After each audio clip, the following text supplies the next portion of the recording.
नमस्कार। आज हम लोग बात करेंगे कि वैवाहिक जीवन में पति पत्नी में अलगाव क्यों होता है।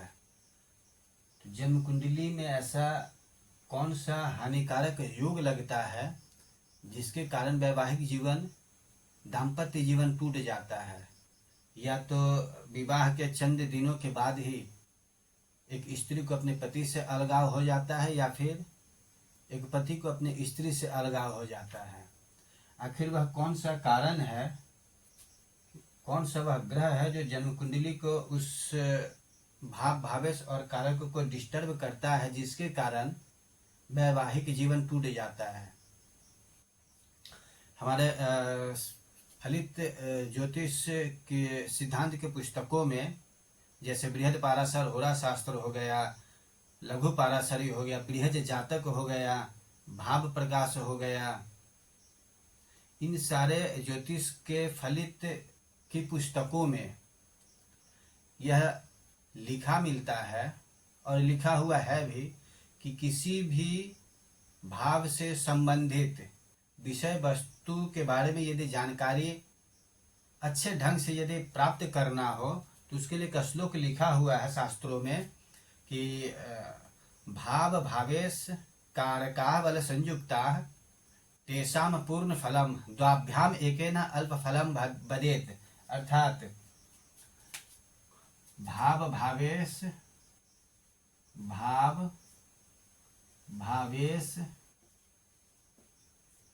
कारक भाव भावेश कारका बल संयुक्ता भाव भावेश कारका बल संयुक्ता तेषाम पूर्ण फलम द्वाभ्याम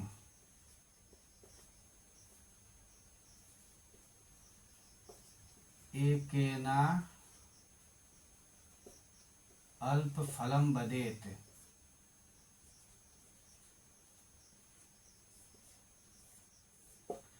अर्थात किसी भी भाव से संबंधित यदि हमें विचार करना हो तो इस श्लोक को उतना ही इम्पोर्टेंट समझना चाहिए जितना कि एक शरीर में प्राण का होना अनिवार्य है।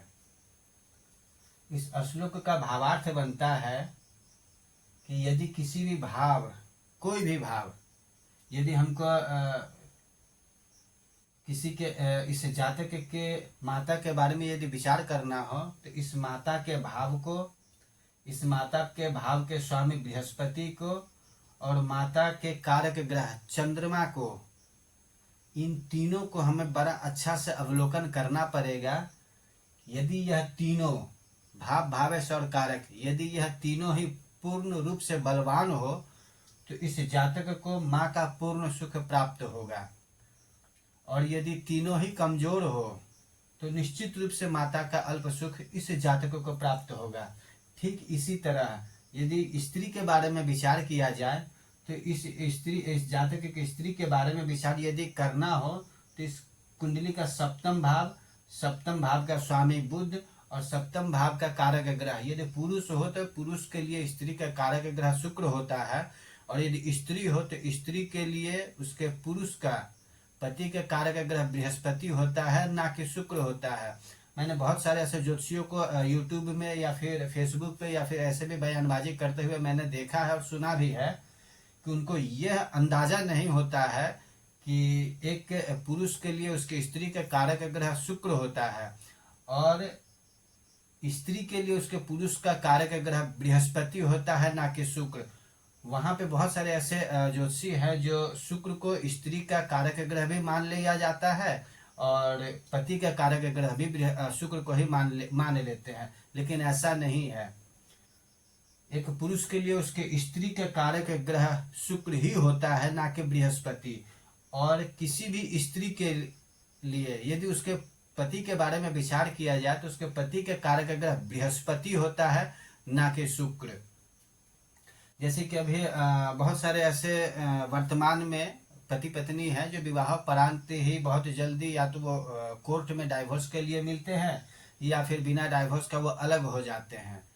तो विवाह के पहले यदि कोई भी व्यक्ति यदि कुंडली मिलान करके यदि विवाह करना चाहते हो तो कुंडली में अष्टकुट गुण मिलान हो या फिर 10 कुट गुण मिलान करवाए। उसके साथ साथ कुछ दोष का भी जो विवेचन मिलता है वह दोनों करवाने के साथ साथ एक ऐसे भाव भावेश और कारक इसका भी विचार कर लेना बहुत ज़्यादा इम्पोर्टेंट होता है कि एक नया जीवन प्रारंभ करने के पहले हम ऐसा कोई भी कमी ना छोड़े कि बाद में हमें उस चीज़ का अफसोस रहे। तो यदि स्त्री के बारे में कि हम मेरे इस स्त्री के साथ कहीं अलगाव तो नहीं हो जाएगा, डाइवोर्स तो नहीं हो जाएगा या वाद विवाद की काफ़ी स्थिति बनी तो नहीं रहेगी, इस चीज़ को समझने के लिए जन्म कुंडली का अध्ययन बहुत जरूरी है। अष्टकुट गुण या 10 कुट गुण मिलान के साथ साथ मांगलिक विचार भी करें और इन दोनों से ज़्यादा महत्व भाव भावेश और कारक को देना चाहिए। इसको देखना बहुत अनिवार्य हो जाता है। यदि सप्तम भाव या सप्तम भाव का कारक ग्रह या सप्तमेश यदि पूर्ण रूप से कमजोर हो तो अष्टकुट गुण मिलान हो या फिर मांगलिक दोष का निराकरण हो रहा हो या 10 कुट मिलान मिल रहा हो फिर भी विवाह ना करना ही अति उत्तम हो सकता है। अन्यथा गुण मिलान होने के बावजूद भी यह सप्तम भाव का कारक ग्रह और सप्तमेश यदि तीनों ही प्रभावित हो रहे हो तो निश्चित रूप से गुण मिलान में 20, 22, 25, 26 या 35 या 36 का 36 गुण मिल जाए। यदि सप्तम भाव का कारक ग्रह और सप्तमेश यदि तीनों ही पूर्ण रूप से यदि प्रभावित हो तो गुण मिलान 36 का 36 मिल जाए फिर भी वैवाहिक जीवन ऐसे जातकों का टिक नहीं पाता है। जितना जल्द से जल्द शीघ्र ही से शीघ्र हो वो अलगाव करवा देगा। तो यह एक व्यक्ति की जन्म कुंडली है जिनका धनु लग्न और कुंभ राशि है। इस व्यक्ति के विवाहोपरांत अति शीघ्र ही अपनी स्त्री से पृथकता हो गई। तो आज इस कुंडली के माध्यम से हम यह समझेंगे कि आखिर वह कौन सा कारण था जिसके कारण इस व्यक्ति के विवाहोपरांत ही अपनी स्त्री से तत्काल 4 या 5 महीने के बाद ही पृथकता हो गई। तो ऐसा कौन सा ग्रह है जो इस व्यक्ति के दाम्पत्य जीवन को तोड़ दिया और इस कदर तोड़ा कि इसकी पत्नी से पृथकता हो गई। तो इस श्लोक के आधार पे इस श्लोक के भावार्थ को समझते हुए इस श्लोक का पूर्ण रूप से इस कुंडली के ऊपर हम उदाहरण स्वरूप लगाते हैं जिससे हमें यह समझ में आएगा कि आखिर वह कौन सा ग्रह है जो इस व्यक्ति के दाम्पत्य जीवन को बिल्कुल ही तोड़ दिया। तो धनु लग्न और मकर राशि की यह कुंडली है, यह एक पुरुष की कुंडली है। तो इस श्लोक में लिखा हुआ है कि भाव भावे से कारका बल संयुक्ता। यदि इस स्त्री का इस कुंडली के द्वारा यह देखना है कि आखिर क्या कारण था कि इस व्यक्ति के विवाहोपरांत ही स्त्री से पृथकता हो गई। तो यह सप्तम भाव इस जातक के कुंडली का सप्तम भाव, इस भाव से स्त्री का विचार किया जाएगा। सप्तम भाव यह हो गया सप्तम भाव, इस भाव से स्त्री का विचार किया जाता है। यदि पुरुष की कुंडली हो तो सप्तम भाव से स्त्री का विचार किया जाएगा और यदि स्त्री की कुंडली हो तो इस सप्तम भाव से पति का विचार किया जाएगा। पुरुष की कुंडली हो तो स्त्री का कारक ग्रह शुक्र होता है और यदि स्त्री की कुंडली हो तो पति का कारक ग्रह बृहस्पति होता है, ना कि शुक्र। अब यह देखेंगे कि आखिर वह कौन सा ग्रह है, वह कौन सा अलगाववादी पृथकतावादी ग्रह है जिसने इस जातक के दाम्पत्य जीवन को अपने इस कदर तोड़ दिया कि विवाहोपरांत 3 या 4 महीना के बाद ही इस जातक के स्त्री से पृथकता हो गई। तो भाव भावे से कारका बल संयुक्ता, यदि सप्तम भाव, यदि कोई भी भाव और भाव का स्वामी और भाव का कारक ग्रह तीनों ही यदि बलशाली हो तो जातक को उस भाव से संबंधित विषय वस्तु के शुभ फल की पूर्ण रूप से प्राप्ति होती है। और यदि इन तीनों में से दो ग्रह ही यदि बलवान हो तो उस जातक को उस भाव से संबंधित शुभ फल की आधा प्राप्ति होती है। और दो कमजोर हो, सिर्फ एक ही बलवान हो तो उस भाव से संबंधित विषय वस्तु का अल्प मात्रा में सुख की प्राप्ति होती है। और यदि तीनों ही कमजोर हो, तीनों कमजोर का मतलब भाव कमजोर, भाव का स्वामी भावेश कमजोर और भाव का कारक ग्रह, जिस चीज के बारे में हमें विचार करना है उसका कारक ग्रह यदि तीनों ही कमजोर हो तो निश्चित रूप से उस व्यक्ति को उस विषय वस्तु से अलग कर देता है। अब यहाँ पे स्पष्ट करेंगे कि आखिर क्या कारण था, कौन कौन से ऐसे ग्रह हैं जिस ग्रह ने इस व्यक्ति के दाम्पत्य जीवन को इस कदर प्रभावित किया कि विवाहोपरांत ही उसकी अपनी स्त्री से पृथकता हो गई। तो इस व्यक्ति का सातवां भाव, स्त्री का भाव यह रहा। तो यह सातवां भाव, सातवां भाव में पृथकता जनक ग्रह सूर्य और शनि, पांच या चार या पांच ऐसे ग्रह हैं जो अलगाववादी ग्रह होते हैं, जैसे सूर्य, शनि, मंगल, राहु और केतु। इसके साथ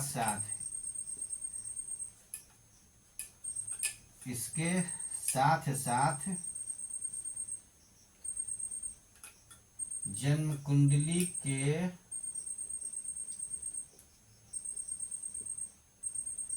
प्रत्येक जन्म कुंडली के द्वादश भाव का स्वामी, द्वादश भाव का स्वामी, द्वादश भाव का स्वामी या वो शुभ ग्रह हो या अशुभ ग्रह हो, वो मायने नहीं रखता है, द्वादशेश हो वह पृथकतावादी ग्रह बन जाता है।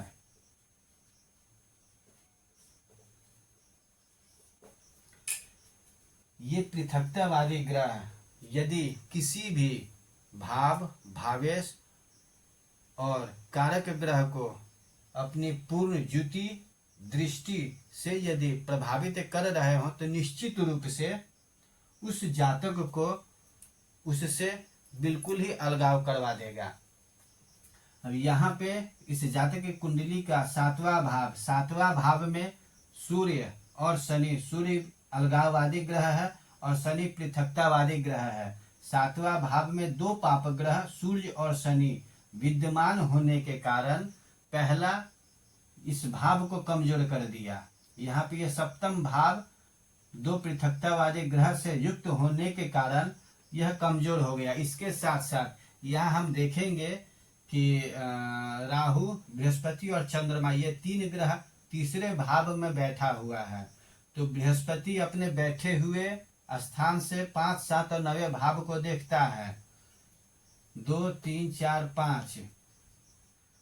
तो बृहस्पति इस भाव, सप्तम भाव को देख रहा है। इसके साथ साथ चंद्रमा 7वें भाव को अपनी पूर्व दृष्टि से देखता है। तीसरा, राहु अपने बैठे हुए स्थान से 5, 7 और 9 भाव को पूर्व दृष्टि से प्रभावित करता है। तो राहु भी एक पृथकताजनक ग्रह है और अपनी 5वीं पूर्व दृष्टि से इस सप्तम भाव को देख रहा है।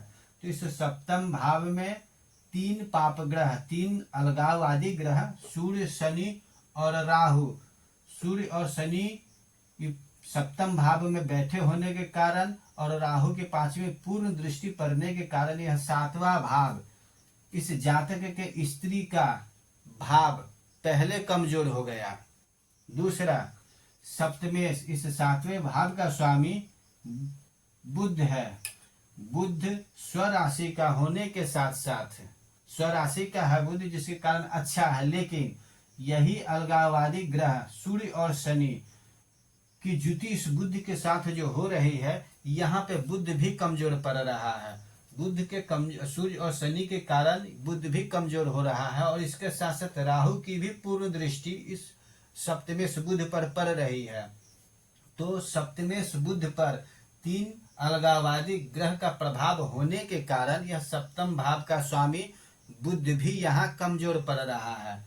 इस श्लोक के कथनानुसार कि भाव भावेश और कारका, यदि भाव कमजोर भावेश कमजोर, यदि दोनों कमजोर हो जाए और एक बलवान हो तो जातक को उस भाव से संबंधित अल्प मात्रा में शुभ फल की प्राप्ति होती है। तो यहाँ पे भाव कमजोर हो गया, दूसरा भाव का स्वामी बुध कमजोर पड़ गया।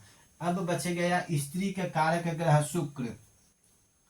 स्त्री का कारक ग्रह शुक्र, शुक्र कोई भी अलगाववादी ग्रह के साथ युति नहीं है, और इसके साथ साथ न ही शुक्र पर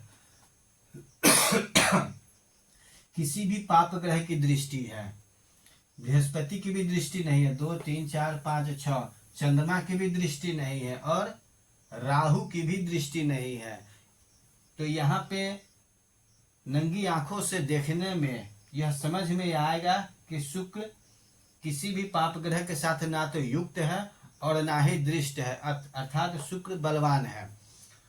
यह नंगी आंखों से देखने में समझ में आता है, लेकिन ऐसा है नहीं।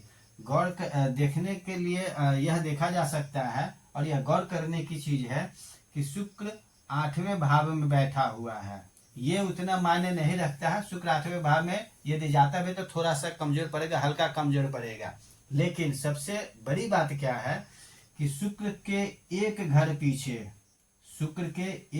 पीछे वही पृथकता जनक ग्रह सूर्य और शनि बैठे हुए हैं। दूसरा, शुक्र से एक घर आगे यह पृथकतावादी ग्रह केतु बैठा हुआ है, और पृथकतावादी ग्रह मंगल भी बैठा हुआ है। मंगल द्वादशेश होने के कारण, मंगल एक तो पाप ग्रह है, दूसरा अग्निकारक ग्रह, अग्नि तत्व ग्रह है। मंगल में अलगाव और उग्रता लाने की अपूर्व क्षमता रखता है। इसके साथ साथ मंगल द्वादश भाव का स्वामी होने के कारण इस श्लोक के आधार पे, जैसे कि सूर्य शनि मंगल राहु और केतु, इसके साथ साथ जन्म कुंडली, प्रत्येक जन्म कुंडली का द्वादश भाव का स्वामी या वो शुभ ग्रह हो या पाप ग्रह हो, वो मायने नहीं रखता है।